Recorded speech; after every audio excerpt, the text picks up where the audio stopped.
ene wie no megebre na mede esomo ewo CTV eso kase kase bo na stream live on Facebook ne so at my CTVG eju follow no one like na so wa share e de ama onkona wono enye bi ahwensam no edo so pa yen hwene a edi mu akotene no ebi Ghana Mampen's Excellency John Dramani Mahama ede atudwa said the nyoma isifa ekono ewo eye energy sector hono mo behia se de ECG ebe share private companies ensa eno ada wo mrahye bedwafie eyade sechi amehene ema wo man Ghana mrahye bedwafie ekansem bia ankoye amfa madom kumayi awomo ewo mrahye bedwafie na nsemben ena wo kan ye kase boyimu ye de ebesomo Yebetwa bosompo na yakobi emaso yedo ebekọ Chad man emu na arehosemi ya abeto yepono so ye free Chad man mu extra senipa bonefo bi akoto ahye eye Chad man peni so woni fie nam so ama nipa makomako du enkono wo mo atwananom ewon siedu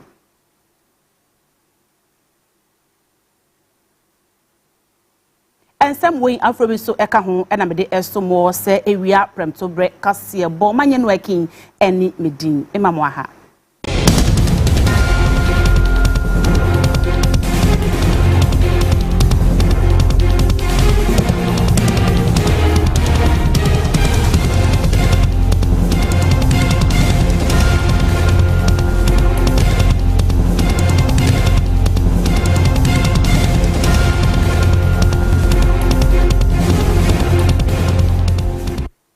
Nameka o se eye class akan kasa kase bo enamde esomo no bomodi anso be follow yen o Facebook ne so at my CTVG ejola e kan wa share e de ama onyonko na wono so enye bi ahwe ento ansem so na se ensem na se sei na eno ada Ghana Mampeni eye John Dramani Mahama eni delegate bi a wo mo every World Bank ehia ye e wona tena ekasiem e won krampumpuni mantem hanom sei wo bra wo makasa na nyina ekwewe na akoba se eye ye feel ya enam so ma enya nyina mankane o my Ghana mu no na chese ho akwa atwe ho behia se ye de ECG company no ebe share private companies ensa se beye na wo mo ebe boa na enya nyina mankane a e wo man ni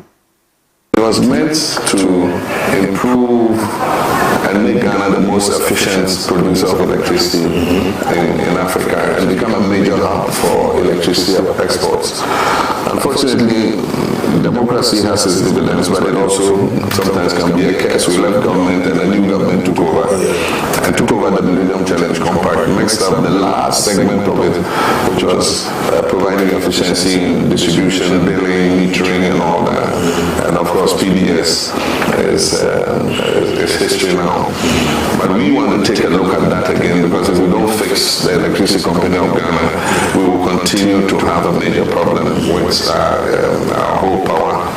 value chain. I spoke to the Americans during my last visit to the US. We met the Millennium Challenge Corporation, and we asked if it was possible for them to reinstate the $190 million that they had devoted to that aspect of it. And they said the door is not closed. And so we need to pursue that discussion. Or if we don't have access to the 190 million, if the World Bank can support us, to be able to finish that aspect of it, so that we can reduce the losses, where it has to do with the IPPs. But in the meantime, what we want to do is to restore some transparency in the system, restore the cash waterfall mechanism, so that we stabilize the situation until we're able to carry out all the reforms in that sector. The cocoa sector was doing very well. Unfortunately, I think the new management that was put in by this government has not been as good, and so we've seen a collapse in cocoa production. Part of it is due to climate change, but part of it is also that the farmers do not receive a fair price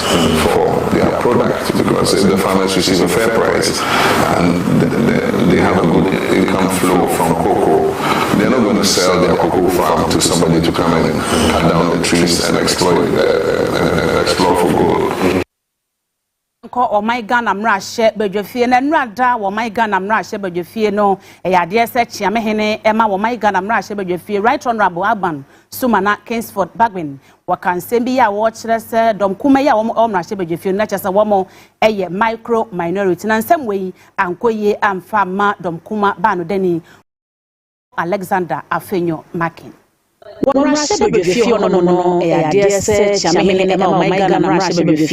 Honorable Alban Sumana Kingsford Bagwin, Ekasano, Wabo, Domkumaya, Wamo, set Wamo, a micro minority, not just a woman, Esakra, when the Namswo Emma, Cantini Emma, Domkumaya, Wamo, for Alexander, Afremakin, Esokasia, and Samoa, Chamahini Ekai. We do not have any micro minority. Mr. Speaker,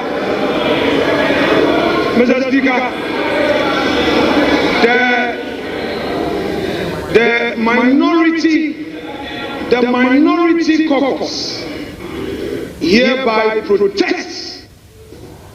Mr. Speaker, we protest the description given to us by Mr. Speaker. Mr. Speaker, we find this unacceptable. Bayana Asundre Baba or my Ghana Marshall Right Honorable Alban Sumana Babin, Hesai Ebamudio Editudra, said and some of Kaya, what should have said, Domkumaya or Marshall a micro minority, and Nadia will be Ebekabi or Marshall. Please, this is not subject to debate. The minority leader, on behalf of the minority caucus, has objected to my describing their caucus as micro-minority caucus, and that this is a term that is unknown to the rules of the House. Yentwa ensem no so na yenko yenim na watwe yemu ade se yede mampeni John Dramani Mahama esi ade so se mampeni ewo wo man Ghana mu na wodwumade na se no ade se nipa dodo na se titru na ene ba se bia ebi efri Nigeria, Mali, South Africa eni Gabon na enka ne mampeni e ma de hia wo mu ewo South Africa ora Jacob Zuma enso e ba dwumade na se bia wakasa ye e de fa nkunim dia John Dramani Mahama edi ye no eho. I think the situation here, as I have described, it has been influenced in the majority of cases by the foreigners, right? My view for now is that the elections that had taken place and the leader who has won, I think is a man who is thinking as we do as Africans, and I think it brings a change in a matter of ways. Because in Africa, much as there are those that we thought they were doing everything, they feared by the former bosses, so to call. You have had a way in Africa where organizations that were established to bring about freedom, gradually, they were twisted so that they take the instructions from someone. And that changed Africa. Once we said Africa was free, but Africa in reality was no longer free. You then have leaders later who come out saying, we are wanting a freedom completely, and many have not succeeded. Yentwa ensem no so na yenko yenim na woni monyamfo Kwame Asare Oben ya dodo na efre no Kwame A+ ene wono e na woye mrahye badwani e ma de hia wo mo ewo Gomua Central wabra wodi nkunim ewie ye no ya de se wode ne ntoma ekobo NDC amanyoko no ede ano woni nsɛmtwerɛfo ekasa ye editudwa ekire senti a wode ne ntoma ekobo NDC amanyoko no ede no ano wo kire mu a e ya de se wode akobo mu de ano ye ya de se betumi aboa ne pa. Apart from any particular time I go where I need, I go where my services are needed, where my influence is appreciated, where they are humble about their ambitions, and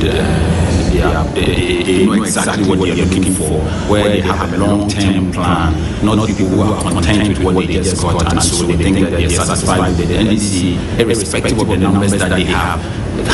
sat me down to make me feel so important, and I have to get it back. They have made me feel like they need me to be part of them.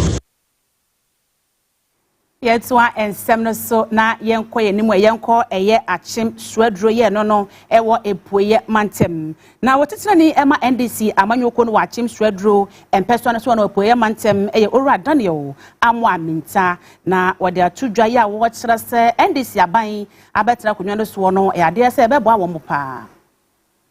Wabra wadi mampeni John Dramani Mahama esi akonya so ye akona hyensem emanisa ye no adese NDC chairman ema adesha wo mo achim suadro mesana so no munya fana se Owura Daniel Amoaminta ede tudwa eche ni adese ye de mampeni John Dramani Mahama esi akonya so eye hospital abobaya debere ene wo adwumadie ha wo de wo nana na se sinamfo ye dibie our Excellency John Dramani Mahama, Honorable Professor Nana Kubu Ajman. Eti ebe kan se obi biara enfa osebo enije ene akobapa etenu akobapa se wonye ni a emma Ghana enko ni we mu na ya akobapa bu mu se be de mama na akọ ni ma ya wo re ya me ya tetimu mu na re ni be bi e se Ghana akodo no ni na be bi na eno tire adise bi a wo so ehwe jumade bi e wo TV so ekasai na mo so ko bi na mo na se education no be ye no mo ye de basa no wo de wo ba no be ye ni ye e ko se be ye pa yes se wo be ya be akọ o ma ye ni ma ye do ma ye do ya bra enti se o tie ya se muti no fa ba ya advice Class akan kasa kasiebo ene wenugu so a wo hwe e wo CTV Ghana's #1 so no follow ye e wo Facebook ne so @myctvg ejo like an wa hye e de ama onyonko na wono so enye bi ahwe nto ansem no so na yenko yenim na ye de eye mampeni John Dramani Mahama esi ade so awie ne senti wo bia ehwe ni mo se wo beye ne mapapa ede ama womo na de hia womo ewo eye botiano English amanfro mpesa ne so won so eka ho ebie womo ekire mu ese wo hwe ni mo se aban no ebeboa na apomde ho nsem etumi afa ne ntamapa efra ewo honom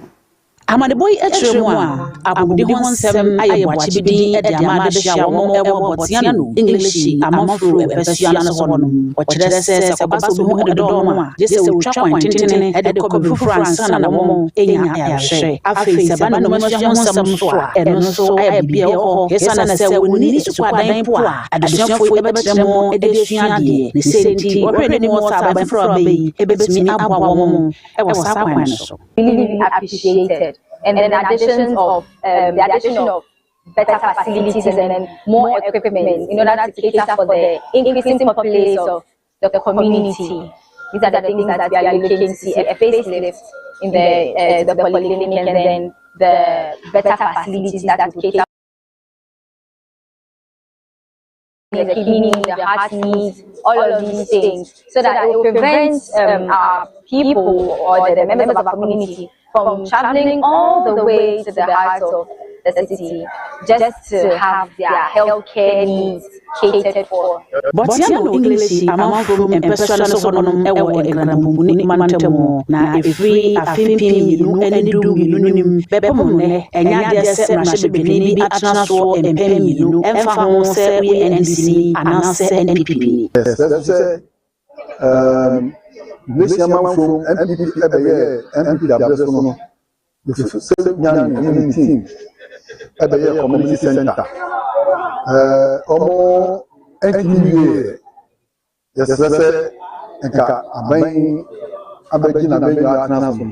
omo ne ko homaye ni kwakwa mu no mrahye bedwani emanadehia wo ewo Prisia Ndi Valley woni monyan for Robert Wisdom Kujo ene adehia kasaye editudwa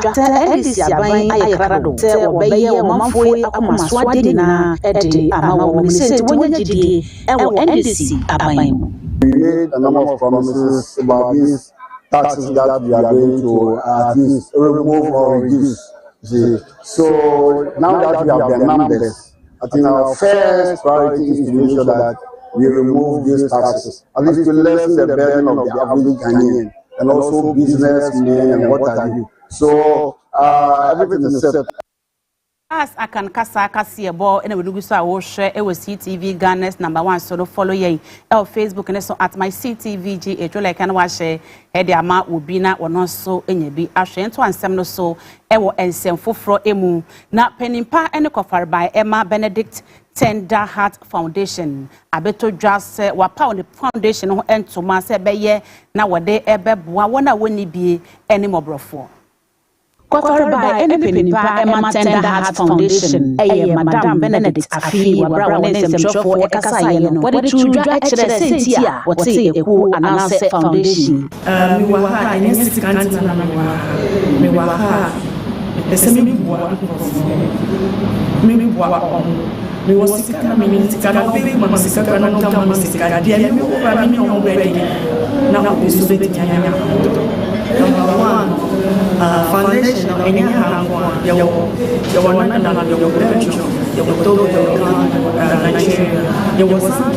but we are spreading more. And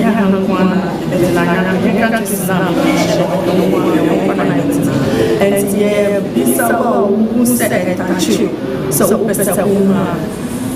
you can get in touch with us. Our contact and email address will be displayed. You can get in touch with us, and then we'll gladly deliver your message because whatever they are, we are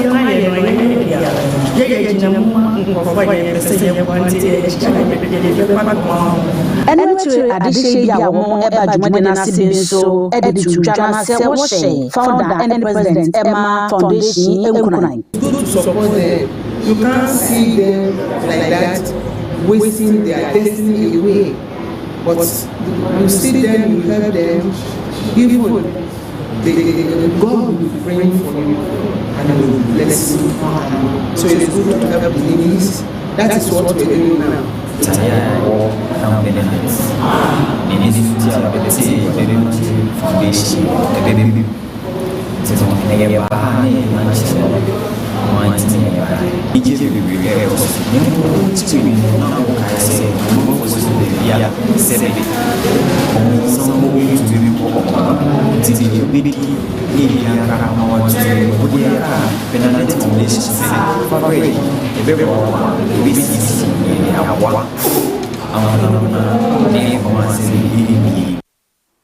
Free and Semfo Fro Emona, Yemo in Rajedi, and Sikasem Kasibum.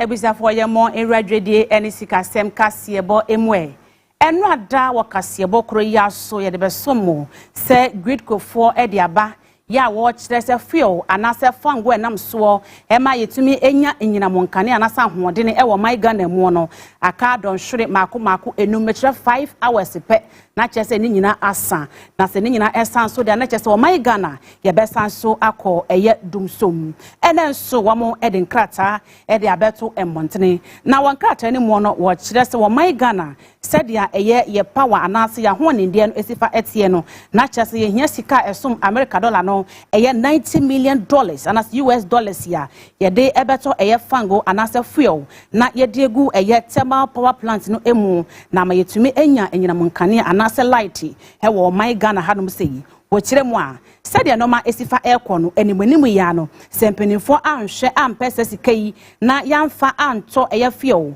anase fango yi amfa engu thermal plant mu a eye ade ase ye betumi asan akodum som wo kire se fuel ayo di airto no ebi aye liquid crude oil ya edi egu eye thermal plant ni mu a eno no ewo tema ye beboa ama wo my Ghana yetumi enya light wo kire mu a how ye na say enya yen ene ya na se ye kan obi die nanso ne nyina efi eye West African Gas Pipeline Company hono a wamo so enya shortage kakra ewo ho na wenya shortage na chese wo de kan so a ehu abehia se wo betua ene wo tua no wi a na afi ye de nkane no e de amawo wo kirem ese wamo eye revised plan ye no no efa eye generators ya wamo ebedum bi eho ewo eye wapko hono na menu etumi abo amamo aye nsiesie anase maintenance wo wie so a wamo ehwe ni mu se eye crude oil ni bi so no wamo ebeye bibi ewo ho na menu so etumi aboa osi anhwa na chese load shedding enso ebetumi aba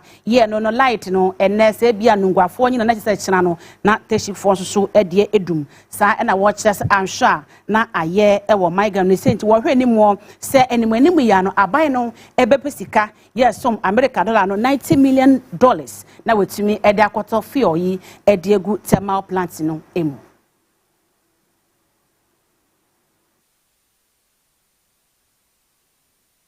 ebusafo yekwawie kase ebo no ewo nkrofo kro ene nkrofo amanso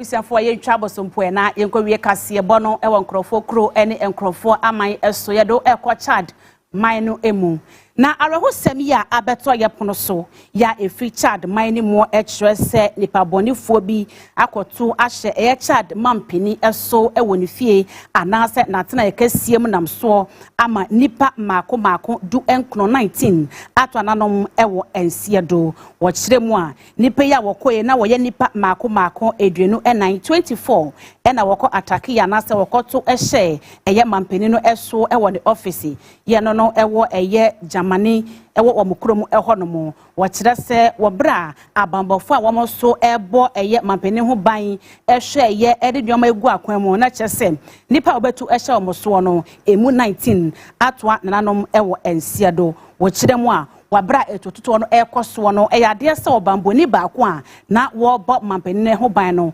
wono so weprepra emu wode ne pa enye asemkuma wo manfo yi bi akire mu ese wote wo mu efie na wote se etototo no ekoso pa yi a enye asemkuma wei aye arehosem a esie ewo Chad mine emu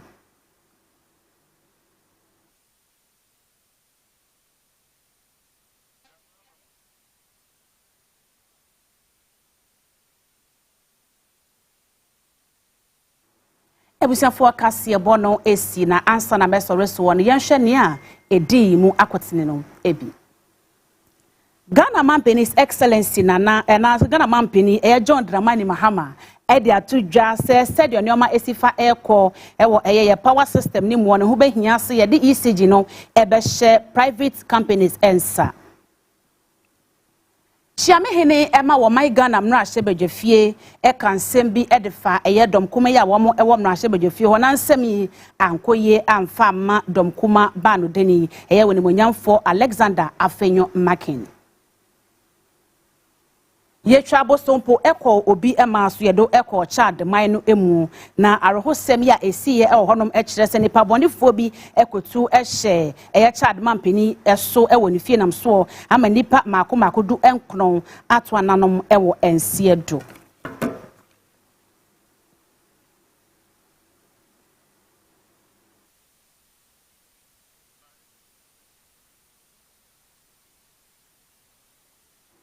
Ebusafo ansama hodro amede esom wono ne nyina esi na meka wo se kase ebo na stream live on Facebook and so at my CTVGH follow your like na face so share emfama onyonko na wono nso enye bi ehwe na Ghana Mampeni John Dramani Mahama abetodwa sesi ya eze eyade se na soafo anase ministers ya womo ebeboa ama wetumi ebu oman ni yie no wahya ase ya woyi wo nyina anase woyi bie na wo eye class news at 2 mo no ye de emu enchiremu ebeba abesomo manye no eki enemy di madase ama omu enhwa background